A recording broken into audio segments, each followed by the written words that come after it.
"Stop," said my daughter's neighbor as I tried to open the door. He revealed the truth to me. The police arrived, and from that moment, everything changed. Before I tell you how it all unfolded, imagine driving down a highway that feels like it never ends. A stretch of road that feels more like a sentence you can't finish. That's what I felt like that morning. I'd driven that road dozens of times before, but this time it felt different, endless, heavy. My hands gripped the steering wheel too tight, knuckles white against the leather. My phone sat silent in the cup holder, its dark screen reflecting my face back at me, mocking me. 3 days. Vivian had never gone 3 days without answering my calls. Not once in 32 years of marriage. I glanced at the phone again, knowing there'd be nothing new, just the same unanswered messages, the same voicemails that went into the void. My last one still echoed in my head. "Viv, I'm worried. Please just call me back." Yesterday, it had felt like a sweet idea, a surprise visit. Drive to Orlando, bring flowers, take Vivian and our daughter, Della, out for lunch. But somewhere past mile marker 68, the surprise started feeling like a rescue mission. Each exit sign reminded me how close I was, 40 miles, 35, 30. And my mind kept circling back to the last few months before Vivian left for Orlando. Della's calls had changed. Not in how often she called, but in what she said. There was always something about money. The roof needed fixing. Curtis's construction jobs were slowing down. Could we help with a mortgage this month? Then came the question that stuck with me. "Dad, have you and Mom ever thought about updating your will?" I'd mentioned it to Vivian later that evening while she was folding laundry. Calm as ever, her movements neat and deliberate. "She's our daughter, Otis," she'd said. "She's just going through a rough patch." We went through rough patches too, remember? I did remember. But something in Della's tone hadn't sounded like struggle. It sounded like calculation. Maybe I was imagining things. Or maybe not. The Orlando exit came up. I took it, driving through the quiet sameness of suburbia. Rows of perfect lawns, identical houses, and driveways lined with clean minivans. Della's house stood at the end of the cul-de-sac. The grass was neatly cut. No newspapers. No sign of disorder. From the outside, everything was fine. But that's the thing about appearances. They lie best when the truth is screaming beneath them. I parked at the curb, turned off the engine, and sat for a while. Maybe I was overreacting. Maybe Vivian's phone had fallen in the pool. Maybe she was just lost in mother-daughter time. There had to be an explanation. I got out, walked to the door, and rang the bell. Once. Twice. Nothing. I tried the handle locked. I cupped my hands to the window and peered inside. Everything was still. The furniture exactly how it had been at Christmas. I called Della. Straight to voicemail. Curtis, same thing. That's when I heard a voice. "Excuse me, wait." I turned. A man was hurrying across the lawn next door, breathless but determined. Mid-40s, polo shirt, khakis, and a look that didn't belong in a peaceful neighborhood. "Are you family?" he asked. "Vivian's husband." The question froze me. How did he know her name? "I'm Robert Delaney," he said, pointing toward his house. "I live next door. Listen, something happened here about a week ago." He looked back at Della's house, his jaw tight. "There were screams," he said. "Late at night. A woman's voice, begging for help." My stomach turned to stone. Robert spoke fast, like a man who'd kept a secret too long. "It was June 8th, around midnight. My daughter's birthday was the next morning. That's how I remember. I heard screaming from his house. Della and Curtis came outside, shouting that everything was fine, just a nightmare. But that wasn't a nightmare. That was terror. What did you do?" I managed to ask. "I called emergency services," he said. They arrived 10 minutes later. Went inside with Della and Curtis. When they came out, they had a woman on a stretcher. His voice faltered. She could barely lift her head. "It was your wife." For a moment, I couldn't breathe. Robert went on. "They took her to the hospital. Della and Curtis didn't follow. Didn't even get in their car. The next morning, both of them were gone. Haven't seen them since." My hands were shaking. "Which hospital?" I asked. "I don't know," Robert said quietly. "I thought family would handle it. I called emergency services myself, barely keeping my voice steady. They confirmed it. An ambulance had been dispatched to this address on June 8th, Vivian Morgan. Taken to Orlando Regional Medical Center. I called the hospital next. 3 transfers later, a nurse finally answered. Yes, Mrs. Morgan was admitted June 8th. Serious condition, but stable. What happened to her? I asked. I can't share details over the phone, sir. You'll need to come in person. I hung up, turned to Robert, and said, I'm calling the police. He nodded without hesitation. I'll give a statement. Whatever you need. I reported everything to Orlando PD, then drove straight to the hospital. The world around me felt unreal. People walking with coffee cups, cars moving normally, while my life had just fallen apart. What happened to Vivian? Why didn't Della call for help?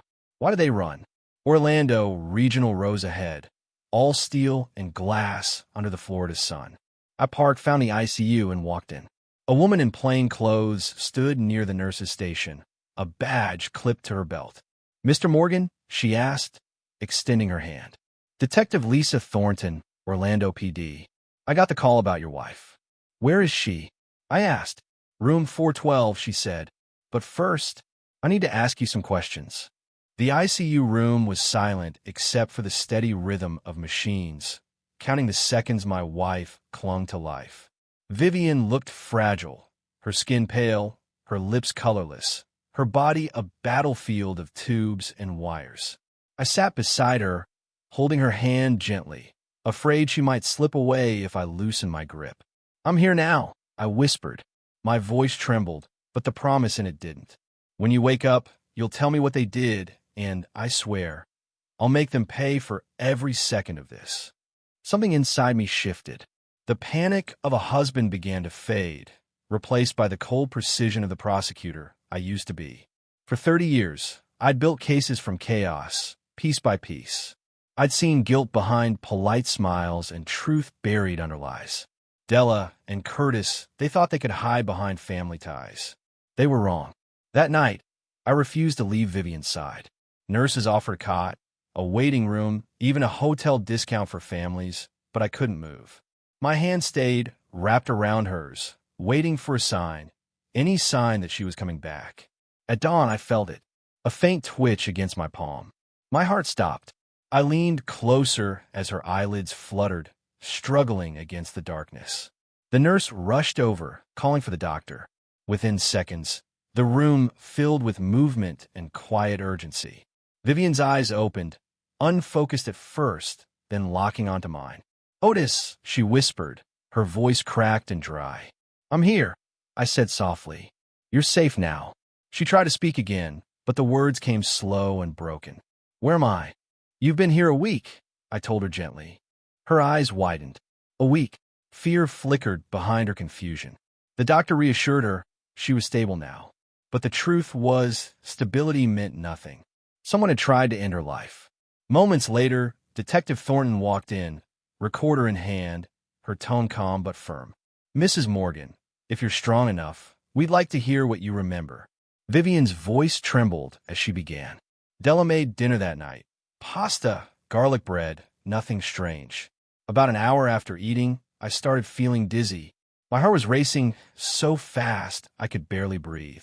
I asked Della to call an ambulance, but she refused, said it was just food poisoning.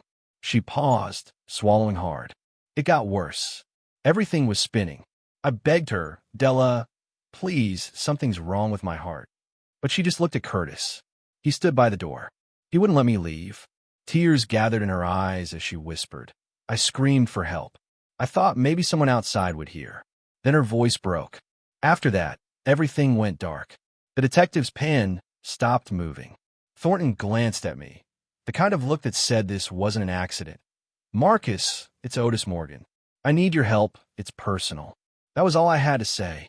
2 days later, we met at a quiet coffee shop in Tampa.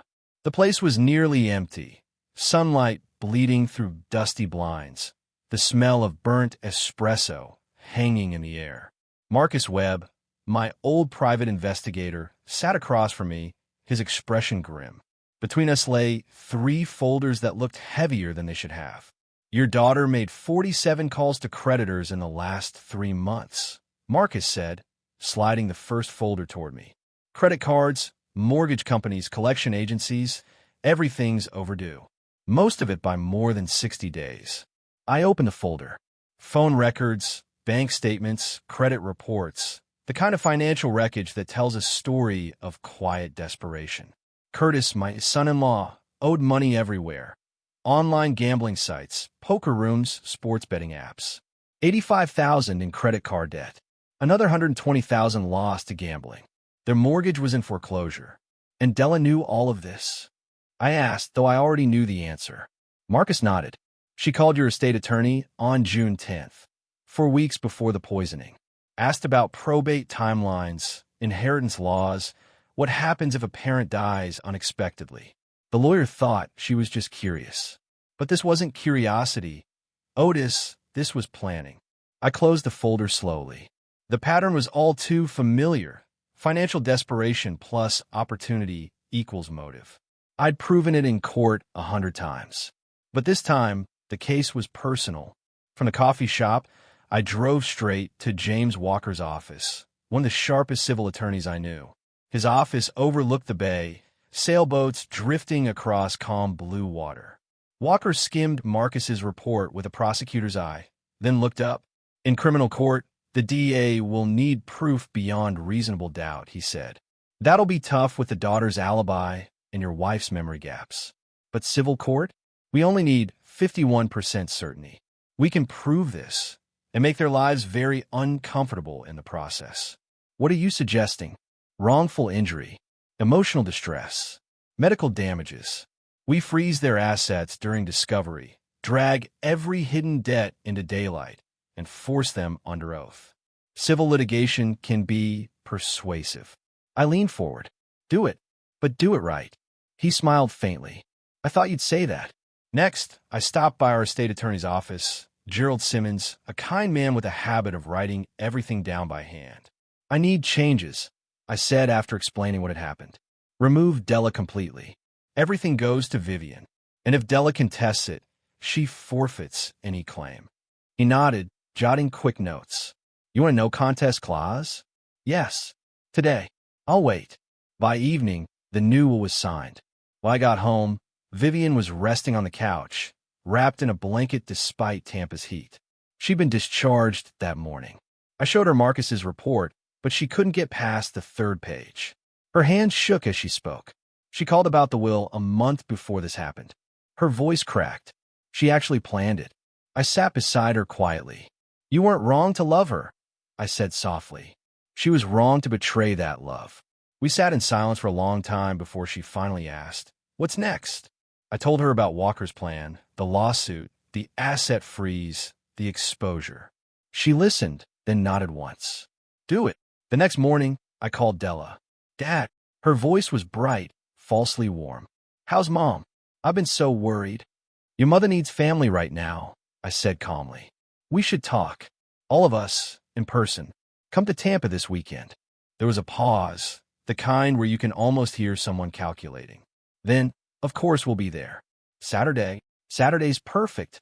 After I hung up, I signed the authorization for Walker's lawsuit. By Monday morning, Della and Curtis would be officially served. But first, I wanted to see their faces, the faces of 2 people who thought they'd gotten away with murder. 3 hours later, Della called, her voice no longer sweet. $2 million? Dad, have you lost your mind? It was an accident. Mom took those pills herself. She was anxious. You're ruining our lives. I let her talk, memorizing every lie. When she paused, I spoke quietly. You had a choice that night, Della. You watched your mother beg for help, and you chose to do nothing. Now, you'll answer for that choice. The line went dead. 20 minutes later, Curtis called. His tone was controlled, too controlled. Otis, listen. Family shouldn't fight like this. We can settle privately, work something out. Maybe a financial arrangement. I interrupted. With what money, Curtis? The $85,000 you owe on credit cards? Or the $120,000 you lost gambling? Or were you counting on the inheritance from the woman you tried to kill? There was silence. Then a low, panicked voice. How could you? I hung up. That afternoon, Detective Thornton called. We executed the search warrant this morning. Found an empty bottle of sleeping pills in their bathroom. Curtis's prescription. In his laptop, search history shows queries about cardiac overdose and lethal doses. That's premeditation, Mr. Morgan. I took notes like I was back in the office again. Dates, keywords, timelines. Every detail mattered. At 7 p.m., she called again. They're in custody. Arrested an hour ago.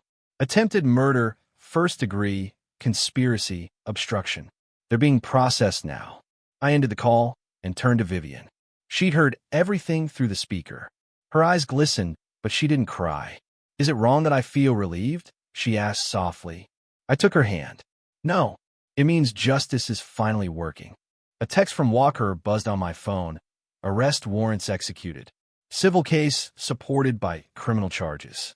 Asset freeze hearing in 3 days. We're winning. Vivian stared at a framed photo on the table. Della at 7 years old, smiling on my shoulders at the beach.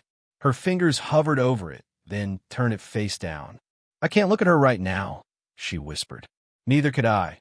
Managing, he asked, shifting uncomfortably beside the grocery aisle. I read about everything in the paper.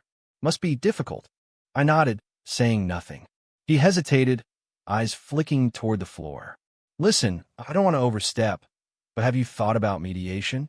Sometimes these family things seem clearer when you're angry. Maybe there's still room for her. I cut him off quietly. My daughter tried to kill my wife for inheritance money. That's not a misunderstanding. His face went pale. Of course not. I just meant, well, the article made it sound more complicated. The article was written by Della's defense attorney, I said flatly. He blinked, stumbled for words, then nodded. Right. Sure. He stopped, then gave a small, nervous smile. I hope it works out. He left quickly, abandoning his half-full cart. That evening, Vivian found me at my desk, surrounded by evidence files and empty coffee cups. She sat down across from me, calm but visibly drained. People are questioning you, she said softly. That's not a question, I replied. Tamar, do you doubt yourself? I looked at her, fragile from recovery, yet more focused than I'd seen her in weeks. Sometimes, I admitted, when enough people insist you're wrong, you start wondering.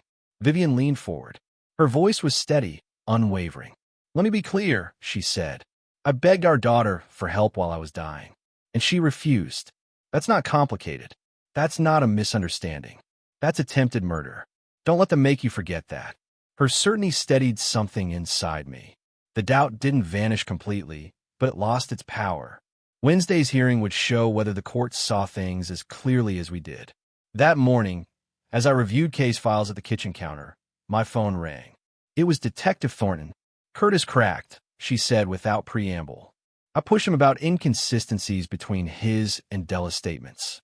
He broke, said, and I quote, "It was my idea to solve our financial problems, okay?" But Della agreed. She knew what we were doing. Then his attorney stepped in, but it was already on record. I grabbed a pen, writing fast. My idea, Della agreed. She knew. That's premeditation, I said quietly. And conspiracy, she replied. Exactly. Their defense just imploded. After hanging up, I called James Walker. He already knew. After Curtis slipped, Brennan pulled them both into a conference room, Walker said. Apparently, things got loud. Della was screaming at him, calling him weak, an idiot for talking. Curtis shouted back that she wanted the money just as much as he did, that she planned it too. They turned on each other right there. 2 defendants, 1 room, prosecutor's dream. He was right. I'd built cases on that kind of fracture my whole career. Pressure someone long enough, and loyalty always collapses into self-preservation. Later that afternoon, Walker called again. The DA wants to move tactically. They'll offer Curtis a deal, conspiracy instead of attempted murder, 8 to 10 years instead of 15 to 20, in exchange for full testimony against Della. I thought about it. He's already cracking, I said. He'll take it. We'll need your authorization to coordinate with the DA. I walked to the window, staring out at the late Tampa sunlight. Using Curtis to convict my daughter felt cold. But then I remembered the night Vivian described. Curtis standing in front of the door, blocking her escape while she begged for help. That image burned the hesitation out of me. Make the offer, I said. By the next morning, Curtis was considering it. Despite Brennan's objections, fear was eating him alive. He asked for 48 hours to decide. While he deliberated, Della made her move, hiring a new attorney, Patricia Vance. Brennan couldn't represent both if they were turning on each other. Vance wasted no time. She filed a motion claiming Della had been manipulated by an abusive husband, that she'd acted under coercion. Walker called me, half admiring, half disgusted. It's legally weak but ruthless. She's willing to destroy Curtis completely to save herself. She has nothing left to lose, I said, and that makes her dangerous. That evening, I told Vivian everything. Curtis's confession, Della's counterattack. She listened quietly. If Curtis testifies against Della, she asked, will that guarantee a conviction? Not guarantee, I said honestly, but it makes it very likely. Combined with the laptop, the prescriptions, your testimony, it's a solid case. Vivian nodded slowly. Then I hope he takes the deal. Not because I want him to suffer less, but because I want Della held accountable. Absolutely accountable. Her calm determination reminded me what this was really about. Not revenge, but truth. Late that night, Walker called again. His voice was steady, but I could hear the satisfaction underneath. Curtis took the deal, he said. Full cooperation. Every detail. He's giving us Della on a silver platter. Across the room, Vivian looked up. Curtis is testifying against her, I said quietly. Vivian didn't speak, just tightened her grip on the armrest, her knuckles white. Walker continued. Deposition scheduled for Friday. Once he's on record, Della's defense collapses. After hanging up, Vivian whispered, it's really happening. Yes, I said. It is. The asset freeze motion went through Monday morning. Walker presented Marcus Webb's financial breakdown. The debts, the missed payments, the desperate calls to creditors. The judge reviewed everything carefully. Della's attorney argued the freeze would leave them homeless. Walker pointed out they hadn't paid their mortgage in months. The judge granted the motion without hesitation. By that afternoon, every account was frozen, every property locked. They couldn't sell, borrow, or touch a cent. They were financially paralyzed. Curtis's deposition happened Friday. I wasn't there. Walker said it was better that way. When he called that evening, his tone was firm. 47 pages of testimony, he said. Curtis admitted everything. The forged prescriptions, the internet searches, how Della agreed it was the only solution to their debts. He described her watching him mix the drugs into Vivian's pasta sauce and saying nothing. She was complicit, I said. More than that, she was a co-conspirator. And we have corroboration. Laptop searches, forged medical forms, Vivian's testimony. The story aligns perfectly. An hour later, Detective Thornton called. Based on Curtis's statement, the DA upgraded the charges. Della's facing attempted murder, conspiracy, and accessory after the fact. Warrant signed. Bail denied. The next morning, they took her into custody. On Sunday, I received an email from Patricia Vance. Subject line, confidential settlement discussion. Della was offering a plea to lesser charges, reckless endangerment, in exchange for dropping the civil case. The message ended with a plea for family healing. I stared at the screen for 30 seconds, then deleted it. When Vivian found me, she asked, what was that? Della's lawyer wants us to compromise. And what did you say? Nothing. I deleted it. She nodded. Good. Don't let her pretend this can be negotiated away. She tried to kill me for money. That's not something you settle. The next morning, I sent Walker a screenshot of the deleted email with 4 words. No deals. No compromise. He replied within minutes. Understood. The DA's office is notified. Vance will get the message. Meanwhile, foreclosure proceedings began. The bank moved fast, with payments 3 months behind and account frozen. The house would be gone in 30 days. Marcus called to confirm. They're losing everything, he said. House, savings, any equity left. They gambled and lost, I replied. Not out of triumph, just simple truth. By July 2nd, Curtis's plea was finalized. He stood in court, confessed under oath, detailed every step of their plan, and accepted 8 years in prison. The judge approved it. Della's preliminary hearing was set for July 10th. For the first time, I'd have to see her again, not as my daughter, but as the person who tried to end Vivian's life. On July 4th, fireworks lit the sky over Tampa. Vivian and I sat on the back porch, watching silently. "Are you ready for next week?" she asked. "Yes," I said after a long pause. "I'm ready." 2 days later, the story broke on every major channel. Daughter and son-in-law charged in inheritance poisoning plot. The coverage was different this time. No careful neutrality. No both sides. Just evidence. They showed Della and Curtis in handcuffs, listed the forged prescriptions, the gambling debts, the $15 million inheritance motive. My phone started ringing. Friends who doubted me now calling to apologize, to say they were shocked, that they had no idea. I didn't answer most of them. Some truths don't need validation. Marcus Webb called mid-morning with updates on Della and Curtis. "The real estate agency cut ties with her this morning," he said. They released a public statement, expressing sympathy for your wife and completely distancing themselves from Della's alleged criminal activities. Curtis was fired yesterday under the moral turpitude clause. Even his parents issued a statement disowning him. I took notes as Marcus spoke, not as a man savoring revenge, but as a prosecutor documenting consequences. Employment terminated. Reputations destroyed. Family ties severed. This wasn't revenge. It was justice taking shape. "They're both completely isolated now," Marcus continued. "No jobs. No friends. No family support. Over the next few days, more details surfaced. Their former friends stopped returning calls. Neighbors crossed the street to avoid them. And the statement from Curtis's parents, it was chillingly formal. "We are devastated by our son's actions and choices. We support the victims in this tragedy and have no further relationship with Curtis." It was final, absolute. They were protecting themselves, drawing a clean public line between their name and their son's crimes. And for the first time, I wondered if outsiders looked at Vivian and me the same way, parents who had somehow raised a daughter capable of murder. 8 days after Della's arrest, I found a letter in the mailbox. No lawyers, no return address, just her handwriting. Vivian saw me holding it. From her. I nodded. We sat together at the kitchen table. I opened the envelope carefully. 3 pages, written in Della's familiar hand. "Dad, please. I know what this looks like. I know what I did was wrong. But everything spiraled out of control. The debts, the pressure, Curtis's gambling. I wasn't thinking clearly.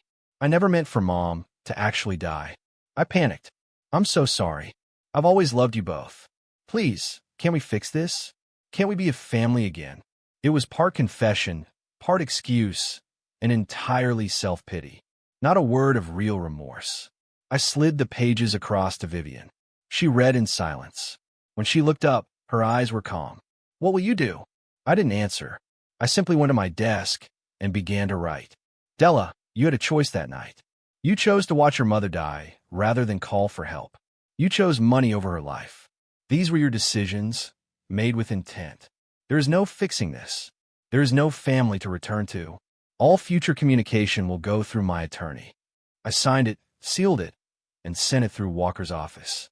No emotion, no opening. Later that day, Walker called with updates. "Civil trial scheduled for July 15th, 5 days from now. We'll get the full judgment, $1.5 million. They'll never pay it," I said quietly. "I know," he replied, "but it's not about money. It's about record, permanent acknowledgement of guilt." That evening, I reviewed the civil case file one last time. Medical bills, therapy sessions, lost months of recovery. All neatly summarized, proof of what Vivian had endured. She walked in, stronger now, her steps steady. "The trial's in 5 days, she said softly. I nodded. "Will you testify?" "If it helps them face consequences," she said, "I'll do whatever it takes." Her voice carried strength I hadn't heard in months. The courtroom on July 10th was smaller than expected, intimate, almost claustrophobic. Judge Harrison presided, her tone measured and cold. Della entered first, wearing a borrowed gray suit. Her face was drawn, eyes red. Curtis followed, now legally separated from her. The charges were read aloud. Conspiracy to commit murder, attempted murder, obstruction of justice. Each one landed heavy, like a hammer striking stone. Added together, it meant Della faced 25 years to life. Her attorney entered a plea of not guilty, routine, meaningless. Outside the courthouse, Walker leaned close. She'll change her plea. Once she sees the full evidence and Curtis's testimony, she'll take a deal. He was right. 3 weeks later, Della accepted a plea agreement. Guilty to attempted murder in the second degree. 15 years in prison, parole possible after 12. I was in court when the judge delivered her sentence. Ms. Richards, Judge Harrison said, "You planned and executed the attempted murder of your own mother for financial gain. You researched the methods. You obtained the means. And when your victim begged for help, you refused. The only reason your mother is alive is because a neighbor had more courage than you." Della wept. Whether from guilt or self-pity, I couldn't tell. 15 years, the judge concluded. Eligible for parole after 12, if you show true remorse. I've seen none today. The gavel fell. Officers led her away. She didn't look back. Curtis's sentencing followed. 8 years, reduced for cooperation, but still punishment enough to erase his illusion of control. The civil trial soon after was almost procedural. The guilty pleas made it simple. $1.5 million awarded to us. We knew we'd never see a cent. The point was permanence, the record of what they'd done. That night, Vivian cooked dinner. Simple pasta, not the poison kind, but close enough to feel symbolic. Over quiet plates, she asked, "Do you regret any of it? The lawsuits, the prosecution, cutting her off completely?" I thought for a long moment. No, I protected you. I made sure they faced consequences. I'd make every choice again. She nodded slowly. So would I. We stood together by the window, looking out at Tampa's lights, the city moving on, unaware of the storm that had passed through our lives. We hadn't just survived betrayal. We'd turned it into accountability. The inheritance Della tried to kill for was now redirected to charity. The home she'd once dreamed of inheriting would now shelter strangers. Was it worth it? Vivian whispered. We didn't lose a daughter, I said quietly. We lost a threat. She leaned into me. You're right. Life eventually resumed its rhythm. Vivian's strength returned. I went back to work. The headlines faded, and Della became a cautionary tale. A name people whispered, then forgot. Sometimes I thought about the child she used to be, the little girl who once called me her hero. But that person was long gone. What remained was a woman who had tried to kill her mother and failed. One evening in mid-September, Vivian and I stood by the same window again. The city never changes, she said softly. No, I replied. Just the people who survive it. She smiled faintly. Do you still think about her? Sometimes, I admitted. Mostly I think about what might have happened if Robert hadn't called for help. If you hadn't made it. But we fought back, she said. We refused to let them rewrite our story. I took her hand. You're my family. You're who I protect. We stood there as night settled over the city, survivors of a betrayal that should have destroyed us, but didn't. The wound would never fully heal, but justice had done its part.